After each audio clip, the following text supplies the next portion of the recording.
Hi, everybody. Welcome to Fridays with Sue and Steph. And, we talked about talking about Mother's Day, but it's like, I don't know, everyone's talking about Mother's Day. And I never thought it was like the biggest holiday of the year. How did you feel? I didn't think it was the biggest holiday of the year either. However, I do like the idea of being acknowledged. Like I will put it up there for with how I feel about like birthdays and birthday gifts. Like I could care less when, what time, if like, oh wait, we have meetings that day, we go out a different time. But I love the idea. I feel this way about my friends, family, where you take 30 minutes. It doesn't even matter what it is, where you're shopping for that card or gift, but you have intentionally thought about that person. I think that's the piece that I like about birthdays. Like I love giving gifts. I put them away for months and months. Like sometimes I end up giving them before because I was somewhere and I saw it and I had to have it for that person. And so I like that. Like I like that intentionality of it. I like that for birthdays. I don't care. Also, my family has a problem because my birthday's like a week or two always before Mother's Day. True. And so they're very nice and thoughtful about my birthday. So I always feel like you get a pass for Mother's Day. Like Yeah. how many lovely things can you think about your mother? Like not, it's too hard. Okay, so instead we are talking about the end of the year chaos, which I was thinking like people, moms in particular, write these articles. They start with "I'm the mom who does." Uh-huh. And so I'm going to tell you I'm the mom who doesn't. That's So good. I hated an assignment that was mine. Mm. Like my kid comes home and says, the teacher needs us to go buy these 10 items. I would rather that the teacher said to me, will you pick up for the entire class all of the products we need for this project this time? And I'll see it as a charge. Like, yes, of course I'll help you out. But then next time you'll ask another mother. But why is every single parent going to the store to buy whatever piece you need? So I used to, my poor kids, because like I'd get it for them, but I'd get it so begrudgingly. And they're just like, but that's the assignment. And I'm thinking, but I'm not in your grade. Did I I do don't do this? school. Anyway, so when it comes to the end of the year, I don't think this is unique to my kids, but as soon as it went on the calendar from the school, it was a test of my love to be available. It wasn't like right? Like you're like, well, I have a trip planned for the last 2 years. And they're like, but so you're not coming to my school My right? Like it's like, and it was such a test of my love, which I shower them with love every single day of their lives. But those events, and so like the idea that the school has that much power over my life, totally. clearly the mom who doesn't feels resentment. You're in the same camp. Oh, I don't know what you're talking. Oh my god. Oh my god. And the other thing is the nature of things moving during COVID. So I'm just having this really funny thought. I don't know if I've told you this story and it's hitting me so funny all again. So last year, Lane had something scheduled. I scheduled a trip knowing when that was scheduled. All of a sudden, that got moved and it was happening. I was going to be away. And it was kind of the last hurrah of senior year. And you know how I can't even understand the post, the last of the first, I have to read it a few times. I'm like, wait a minute, they've done this The before. first, the last. I gotta get a tissue. Sorry, everyone. I know because my story is just that captivating. Now I have an audience of one leaving. Okay, well, if you're listening right now and you have any, you could be a mom who does, and we're happy to hear from you. I mean, I take Totally. my hat off to you, but if Yeah, you're a mom totally. who doesn't, we'd love to hear. We'd Both love of to you. hear it. Okay, so here's the story. So it gets scheduled. I'm gone. I'm like, oh my God, how can I miss that? Like, I cannot miss that. So I changed my flight. I probably already changed it 3 times in COVID, right? Everything is changing, right? I have changed between the kids, everybody literally have changed like 30 flights, like no joke. Okay. So show up at the airport. I am flying in the night before. I'm on the last flight and it's the next morning. I pull out my license, and the woman says, "Oh, now keep in mind, I got to the I think I was in Florida. I got to the destination with the same license. Do you know your license has expired?" I was like, now that you're saying that, yeah, I do. Yeah, you're probably not going to be allowed on the plane. I was like, wait, what do you mean? And she's like, well, I mean, it's going to be up to like TSA or whatever. And it had there was something having to do with my luggage. The fact that I was carrying on worked in my favor because they definitely couldn't check a luggage with an expired license. I'm like, I can do almost anything with an expired license. Yeah. Also, you have a certain amount of time before you, like 6 months or something before. Right. This was early May. It expired on my birthday's March. Okay. Yeah. So, and wait, keep in mind it's COVID. Like they've extended every deadline. Right. But not you, not for you. But not me. And I am like, you talk about, I am like literally, now I get the sweating bullets, right? Sweating. She's like, oh, I don't know what to tell you. And I'm like, okay. She's like, do you have any other form of ID? I'm like, yeah, because I always travel with my passport. I'm like, what? And I just told the woman, I was like, wait, I got here 4 days ago. Yeah. And she's like, I'm just telling you. And I'm like, oh my God. That's the rules. And I'm the rule follower. And I'm the rule follower. So I am dying. And I'm like, oh, okay, here we go. So I go up, and I am like quaking in my boots. I'm like, there's nothing else I can do. So I was like, okay, so do I just fall on my sword? Dude, I am so sorry. I'm trying to get my daughter's senior. I'm going through the whole story in my mind. And I don't know, something makes me keep my mouth shut. I hand over my license. He looks, he's like, have a good flight. So this woman sent me into a total tizzy downstairs. Yeah. But back to this whole idea, like that everything was resting on my showing up.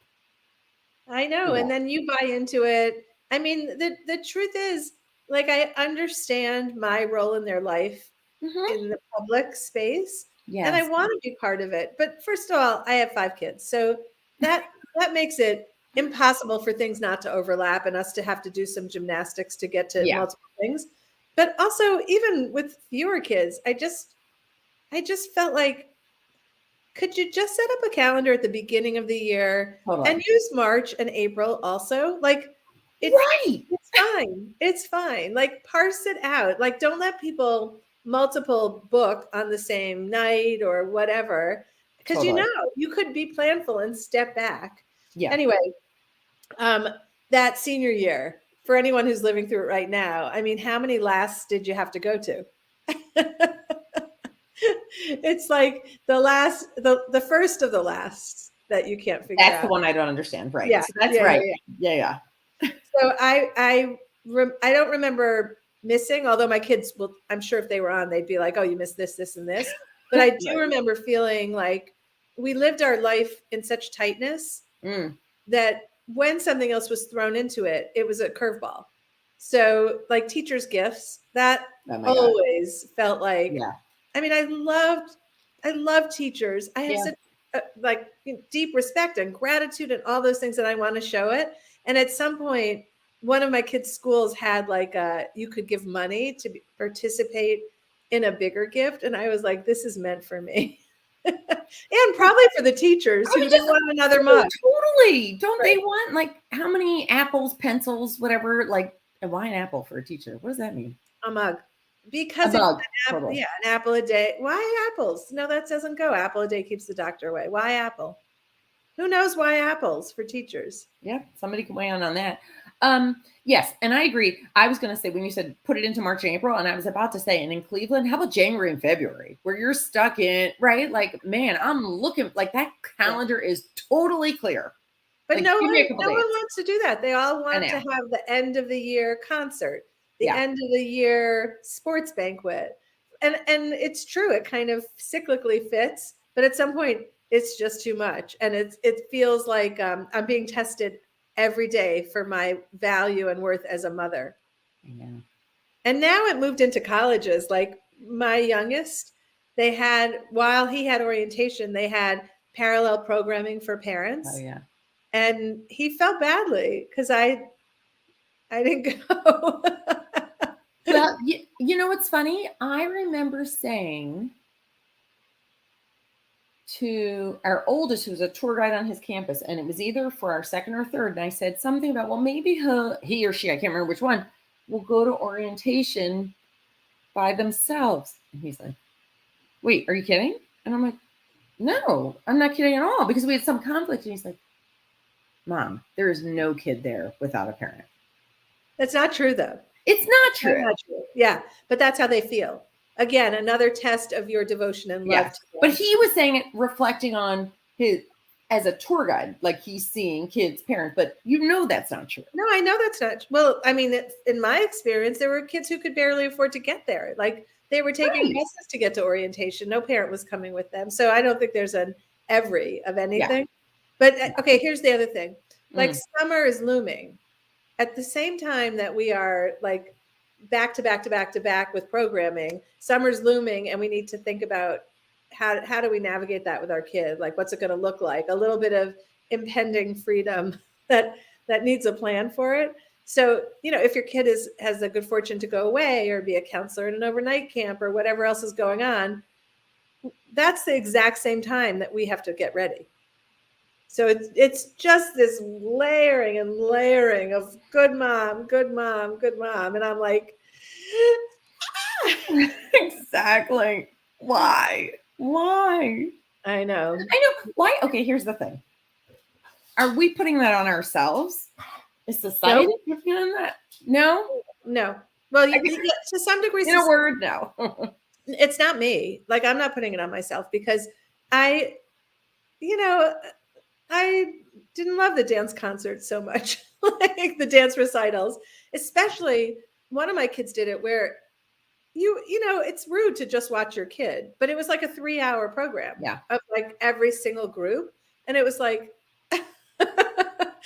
like 3 hours on a Sunday of like precious time. And I'm happy to see my kid, but that's rude. It's rude to just want to see your kid. You cheer for all the kids. So yeah. Anyway, what else? What else you got? What else? No, I think that's everything I had. It just makes me, there's enough things to feel badly about. Why does this have to be one? Oh, so you were saying, is it societal? I think it's like some things turn out to be pressure that aren't meant to be pressure. Yeah. So like sometimes opportunity is pressure. And I would see a kid be offered an opportunity and the weight of one more opportunity was killing them. Yeah. And I kind of felt like, occasionally I was that terrible parent who was saying, you can't miss out on this opportunity when they were feeling like they didn't have an ounce of energy. But like I would carry it over to here where the teacher is trying to do something lovely. Like they've had a year of bonding and a beautiful experience and they have a culmination of something to share with us. But April. What? You're like, but I'm like, April. But April. Do it in April. Yeah, because May and June just get overwhelming. Yeah. Like really, really overwhelming. Yeah. And if you have a senior, there might be graduation parties in there and graduation, like even the plans for graduation. So I don't know, give the moms a break, like a little bit of a break somewhere in there. Hashtag give moms a break. That's a good one. Yeah. That's a good one. We could start that movement. Well, do you remember who was it? Was it Jen the Hatmaker? The article I'm Done in May. Was that her name? Jen the Hatmaker? Jen Hatmaker, I think. Hatmaker. It's that blog, I think. And it's like, I'm so done. I'm so done. I can't take another assignment. I can't. So she was saying in May, and in many places there's still June. Oh, so it's like late June. Yeah. Like it's not even like June 6th. It's like June 26th, where I grew up on the East Coast. So you're probably the same. East Coast, we're not the same here. We're like Cleveland is earlier, but the East Coast, it's like, is it Memorial Day and then Labor Day? Something like that. Maybe right before Memorial Day and then right after Labor Day. No, Memorial Day is the end of May. East Coast is like a month. No, you're right. It's later. Yeah. But schools don't start typically till after Labor Day. And here they start in the middle of August. Oh my God. I remember being in school like on the 20s of June. Wow. That's hot. It is hot. And on the East Coast, it's humid. Like the buildings are humid and sweaty. Yeah. Right? All right, everybody. Anything else? You want to add anything, Steph? I didn't. Nope. That's all I got. All right. So I think our favorite podcast, one of our favorite, I don't want to take away. Well, we have a lot of favorite, so we'll call this a favorite, is dropping this Tuesday. And what's his name? Do you remember? All I want to say is Stephanie and I were both so well. He's crushable. What's his last Emma? Oh yeah, you're getting close. Edmund. Anyway, it's a great podcast. We really encourage you to listen to it. This guy is reforming education and charming. And he said when he was younger, he felt like no one considered the possibility of his brain because he would get told he was cool and all these other things. And now he's very, very effective. And what's clear is he's still cool. Like he still has that thing that pulls you in, and you can see why kids would really be drawn to him. But his ideas are brilliant. You should definitely listen. Yeah. In fact, even though I recorded it, I will be listening again. Yeah. Chris Edmonds. Yeah, we can't get to it. Sorry. Maybe like 5 years ago we would have gotten there, but not anymore. Yeah, but Tuesday, it will drop on Tuesday. Yes, that we're sure of. Your Team with Sue and Steph. Everywhere you listen to podcasts, look it up. It's great. Thanks, everybody. Have a great week. Bye, guys.